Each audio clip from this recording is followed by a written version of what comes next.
But this, I think this is my first live. Well, not my first live, but like Facebook Live. Are we going? So we're on. All right. Amazing. Hi, dear. Hello. How are you? I'm good. Yeah, really good. I'm happy to be here. We're happy to have you. Thank The you. chair kind of matches your sweater. The what matches my sweater? The chair. Oh, the chair. It's all Nice. I very planned that. Yeah, I did plan that. I'm like, I know. when I come in, I'm going to sit at this chair, and so I might as well pick this sweater. Yes, So you should. So I blend in. Even though it's summer and it's technically cast sweater. It was quite. It was It chilly. was, tonight. but yes, I agree. It was one of those, but it was quite chilly. It is chilly. It's right. Like weirdly chilly. Yeah, it's Vancouver though, right? Actually, quick off topic, no, but it's very quick. I'm going to a wedding, and where it is -3. It's like towards Banff, and it's supposed to be snowing tonight. Like where, Canmore or something? It's about an hour. So it's Emerald Lake Lodge. It's about an hour before Banff, and it's literally -3. It's supposed to be snowing tonight. Oh my God, that sounds awesome though. Does it? No, I love winter anyway. I'm a winter person. Yeah. Summer gets me. I don't Yeah. know. Too many tourists around here. Sure. A little bit more would be nice.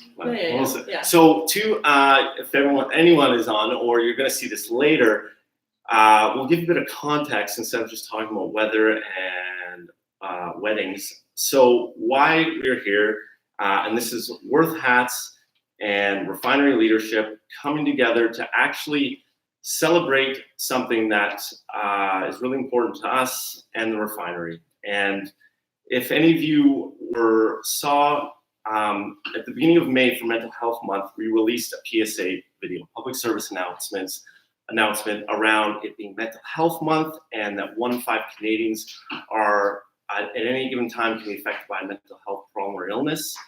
And it was about bringing awareness to Mental Health Month and getting as many people as possible talking about their own mental health. And Refinery decided, and when we put this out to them, they said they would be willing for every comment or share our video got in the 24-hour period, they would donate $1, which was incredible and very, very generous of them. And it had a huge impact. And so I would like to introduce Susan Eick, who is the CEO of the refinery, and is going to be presenting us the check from the video. So for those who don't know, it's pretty amazing when you release a video and the reception it receives. In a 24-hour period, it got 20,000 views and was shared and commented by about 1,000 people. And that's just putting it out there organically. So it was a huge success, and we can't thank the refinery enough for supporting Worth Hats and the work we're doing.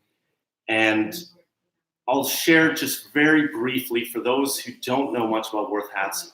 We're a hat company that cares about mental health, and we're a story that came from sadness and tragedy, but it's about what comes next and turning it into a positive story and creating as much impact in the mental health space as we can. And that is impossible without partners like the refinery. And today was really special for us because we're coming down for the refinery to present us with a check and just to have a conversation around mental health. Cool. Yeah. Awesome. I have a check for you. Yeah. Where's the check? Here's the check. Here is the official check that the refinery is presenting Worth Hats. So when I first came in, this is the first large check I've ever received. Is that right? It is. I won't be the last. So typically in the old days when we didn't have Facebook, we would do we called them the grip and grin shots. So it's like hold the check and then. Oh right, the grip. That's grip and grin I don't know. Good business. It's a good business. Yeah. So for those for a little close up, the best part. Is go forth and be awesome. In the memo, and the refinery love Worth, and to give. So as I said, it was total about 1,000 comments and shares, and why this is so huge and the impact it will have for us is refinery's donation to Worth Hats is the official launch of our counseling fund, And so a big part of what we're doing at Worth Hats is trying to break down the barriers around counseling and therapy. It is something that there's such a stigma still around, and it is something that that is such a barrier for people who have a mental illness or problem to go and seek help and talk about it. Yeah. And so with this check, we've officially launched the Worth Hats Counseling Fund, and this money will be directly going to piloting and putting our first 2 people into counseling and working with the biggest online counseling provider in BetterHelp to allow these people to have 8 sessions of counseling. And it's just been incredible, and I can't say enough. Well, thank you. And that's awesome. And we more to come, right? This is just the beginning for us. We are so, at Refinery, we're so pleased with not only having our continued relationship with you, Ben, but now your greater cause. And we love Ben. And part of being part of Refinery's family is just we support each other, right? And what you're passionate about, we become passionate about. And this is a topic and a cause that's so relevant and meaningful to so many of us here. Those of us who've had personal experience with mental illness or know of others or are related to others who have struggled with mental illness in their lives. It affects everybody, and we've got to talk about it. We just got to talk about it. I mean, I was telling Ben that we just did a survey ourselves because we're so interested in this topic, especially around mental health as it relates to senior leaders in organizations. Because as you know, we do work with leaders and developing positive, strong leaders in organizations. And we sensed before we even did the study that there's a discrepancy between the amount of help and conversation that's happening around employees in general and mental health and the C-suite. There seems to be a real dichotomy there. And so we thought, let's just check it out and see if our hunch is true. And we were actually accurate in our assumptions that what we found in our survey, and we just launched this for about a month, and we're still collecting responses now, but of the responses we got, which the majority were from senior leaders responding on behalf of themselves, the belief and what we found is that mental health is known and supported by executives in organizations. Absolutely. They're more than happy to put the money behind helping employees through what they need to be able to support their own mental health. But when we ask the question around, so what about you? What about you as a leader? And how well do you feel supported? And how comfortable do you feel that you can share if you did have a mental health challenge? And the numbers were just completely almost nil. It's like, and 74% said, absolutely, I'm happy to support and offer assistance to employees, but low 30s, even 20% leaders say they would feel comfortable in actually doing something about themselves or sharing their own story. Wow, yeah. And we know that one of the number one causes of depression and mental illness in general is isolation, and especially at the C level. I mean, that's one of the challenges of being a CEO or CFO, anybody in a senior leadership position, is that you don't feel that you can confide in anyone, right? Because you want to exhibit this air of strength and somberness, and they're afraid that if they show that to their investors or to their employees, that they're going to be perceived as weak and no one's going to support them anymore. Right. So it's a real stigma. It's a real stigma that we need to get beyond, people. I mean, geez. Yeah. This is 2019, and everybody's got an issue. Let's just talk about it. Yeah, completely. And I find it too, one of the goals we have is, beginning to treat our mental health like we do our physical health. Mm-hmm. If we have a broken arm, it's not hiding that we have a broken arm. Nope.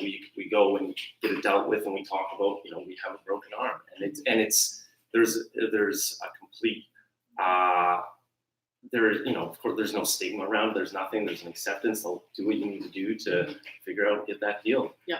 And yeah, it's, we talked about this, we've, in the last 5 years, and, we've come a long way, but there's still so much more to do. Absolutely. And I think, as you said too, a lot of us are good at talking about it in relation to other people, and we'll do and we'll support you in any way. But when it comes to ourselves and the willingness to be open and vulnerable and just share that, oh, I've struggled or I've fallen down, I've had times where I couldn't get out of bed, that it's affecting, I'm way too stressed and I feel like I don't have the support or I'm in isolation. We're not great yet at talking about it when it comes in relation to ourselves. And asking, what do I need for my own mental health? Like, what is important for me? And I think too, even with the work we're doing at Worth Hats, is like identifying for yourself, what are the things that you need for your own mental health? Mm-hmm. What are the things that are important to you? And along with, willing to talk and share, about what's going on, but just, again, what is it that puts a smile on your face? What is it that helps you get out of bed? And just identifying that and talking about it. Yeah, I was listening to a podcast last week as I was driving, and individual was talking about it was a specialist in mental health, and he was talking about the fact that it's people think that the opposite of happiness is sadness. Is that actually the opposite of happiness is hopelessness. Because if you feel sad about something, it means you care about something. You have something that you want to live for. Yeah. If you're hopeless, you don't believe that anything is worth living for anymore. And that really struck me because I think about, times in my life that, I've been sad before. I welcome sadness. Sadness is an emotion. Right. When you have depression, you feel empty. You feel like there is no hope, like there's nothing worth living to. Nobody can touch you. Nothing can touch you. Yeah. And then you translate that to, well, think about how the C-suite and senior leaders tend to isolate themselves anyway, because they feel like they have the weight of the company upon them. And if they dare to share any of their feelings or their fears with any of their employees or peers, they're gonna be perceived as weak or. Right. And so as a result, it keeps building, and they end up, there's a reason why the incidence of suicide and depression and anxiety is so much higher at the C-suite than it is in any other level of the organization. Right. Wow. Yeah, that's, so again, too, as Refinery working in the mental health space in terms of around leadership and working with leaders, what would you say, you're hearing what you hear around mental health, working with senior executives. What is the number one thing that you feel people can do, or a major thing that people can do? It's really simple, and this is, I mentioned to you, we did a workshop on this a couple of weeks ago with a group of senior leaders, and the last thing I said, and I'm not a mental health expert by any means, mm-hmm. But what I do know is if you sense that someone is struggling, just reach out to them and stay at it. Keep bugging them, because they probably will not want to talk to you. But if you sense that someone is struggling, whether it's an employee, whether it's your manager, your leader, your CEO, just keep reaching out to them and say, let's talk. Let's go for coffee, and just let them know that you're there, and keep reaching out. Yeah. Don't let them alone. Do not leave them alone. Don't let them feel hopeless. Or if they do feel hopeless, let them know. Give them the reach out to say, there's hope, and I care about you, and if nothing else, just know that there's a good reason for you being here, and we need you. Yeah. I mean, that's it. And I would say, I wish there was a prescription for the perfect thing to say in situations like that, but they're just not. And I think about all the times in my life where, and I would say, and this is probably a broad generalization, I think women are generally a little bit better about reaching out if they're feeling bad. Yes.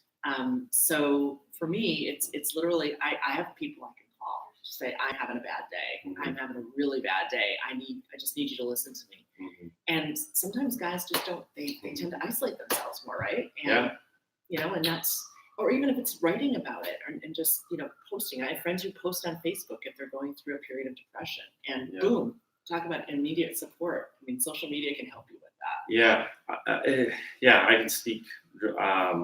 And I've had lots of conversations around the differences at times between guys and girls. And, for myself, I know that and people have talked about this, but very much growing up and as I've developed, is like vulnerability is weakness. Like I didn't even make that. It wasn't a conscious choice, but that was just from a cultural perspective, that was just ingrained in me. And I know for the longest time of why would I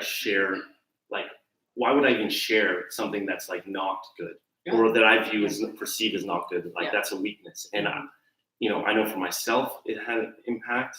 I've had times where I've fallen down, and I've been at moments in my life like fairly depressed, and for those periods of never talking about it, it's just like strengthen up, and it's just, I just think like why, why, and that it's one of the things where and you've heard it, but like don't suffer alone. Like yes, we're all it's like pain's optional.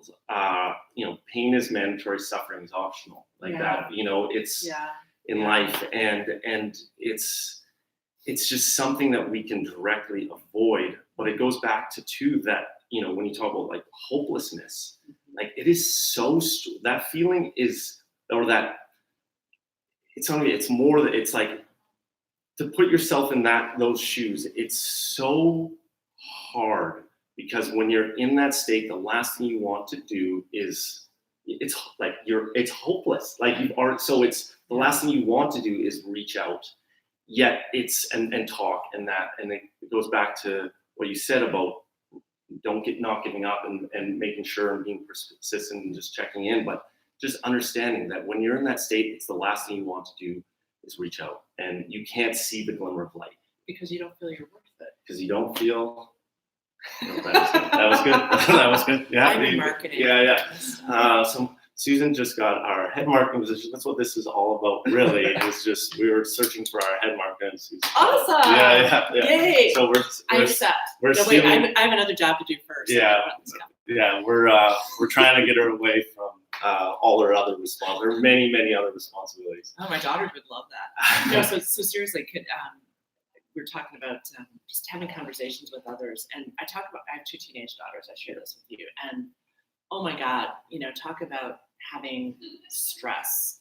For them, their stressors are so much different than when I was a teenager, and we talk very openly in my house about depression and mental health, and I'm very happy about the fact that there's more, even in their school now, they're bringing people in to talk about, what to do if you think your friend is going through depression, what to do if you think you're in depression. And I just tell the girls, it's like, hey, anytime you want to talk to somebody other than me, totally happy to take you and to pay for that. And we need to normalize this stuff. We need to not be like, oh, so-and-so is going to see a counselor. That's kind of weird. It shouldn't be weird. It's not, it's part of, there's a reason why you have people out there, why we pay them to listen to us. Yes. They help you to sort things out and to help you feel like you're worth it to invest in yourself and your own mental health. Yeah. And again, one of the biggest priorities for Worth and where this money is directly going towards, again, is launching a counseling fund and breaking down the barriers around counseling. First, normalizing, again, just talking about it and just allowing it to be something as if, again, I'm going to the doctor because of this physical issue. It's just completely normalizing it of people like, I'm heading to go into my counseling appointment too. And I had a conversation with a friend, and it was around. He's like, man, I'm so open in all areas of my life, but when it comes to going to counseling, it's like this thing I'm going to go do. I got to go to lunch. Yeah. I have this appointment. And he's like, it is so silly. And it's getting to the point where we are just completely open about it.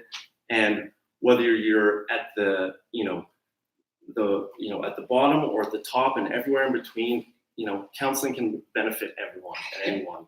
And, breaking down that barrier. And second, just the cost around it. There's so many people that we talk to that would be willing to go to counseling, but it's expensive. It's expensive. And it's a barrier. And that's, again, what we're trying to tackle at Worth Hats is, bring normalizing around the conversation and the acceptance around going to counseling, and then helping people who can afford it, helping people who would otherwise not be able to go. And again, it's so huge that we, Refinery is helping us launch the Worth Hats Counseling Fund, and that we've officially put our first person into our pilot of 8 sessions. Yeah, and many, many more to come. It is, again, the amount of the response and the reach outs that we receive that I wish I could, share with everyone. It's incredible. People sharing their stories and telling us, just the impact it has by someone just stepping out into the spotlight a bit and talking about it. And I know we don't have much more time, but I want to kind of share this note and give a bit more context, because I think for the Refinery, this is, one of their I guess you can main thing, real leaders, real results, right? Yeah. What would you call that? Would be tagline? Yeah. So it's a marketing thing. But for me too, and again, so for those who don't know, I worked internally with the Refinery for just over a year. And during this was right during the time when I was struggling very much with, and one of the catalysts for starting and putting Worth Hats back into the world. And quickly too, for those that don't know the full story, you can go to worthhats.com/story and read the full story. It's a longer story. And the one I'm talking about right now is a part of it. And where when a close friend of mine died by suicide in 2017, I was internal with the Refinery. And the last thing, it hit me harder than anything in my life. And so in that time, the last thing I cared about was work. I didn't care at all. I didn't care about showing up. Nothing mattered. And it was the space that Refinery gave me during that time that I'll never forget. It was the permission to feel okay with the emotions that I was experiencing, and to just the freedom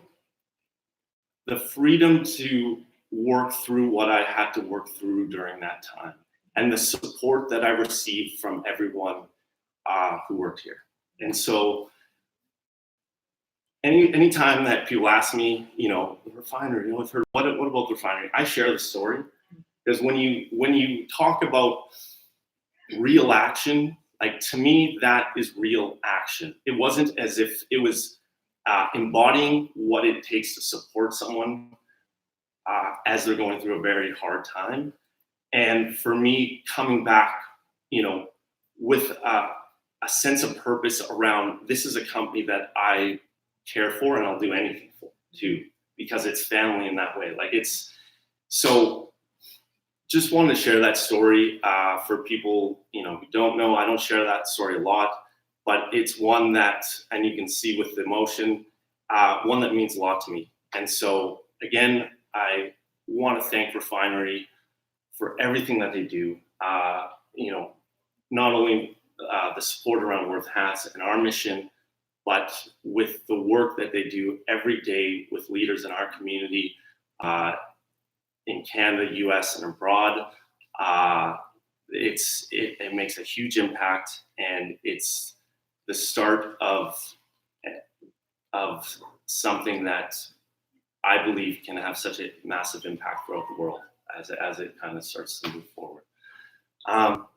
So again, I just want to say thank you. And if there's any other questions or any other things you have, Susan, feel free to ask or share.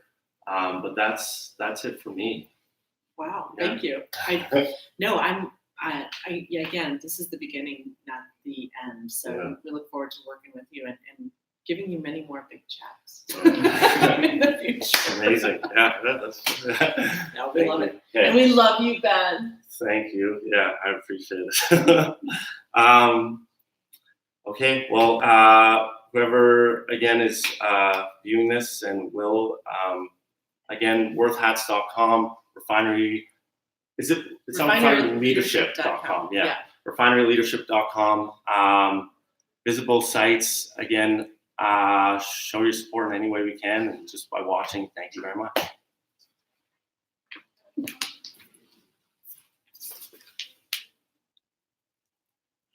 Are we good? We're good. Cool.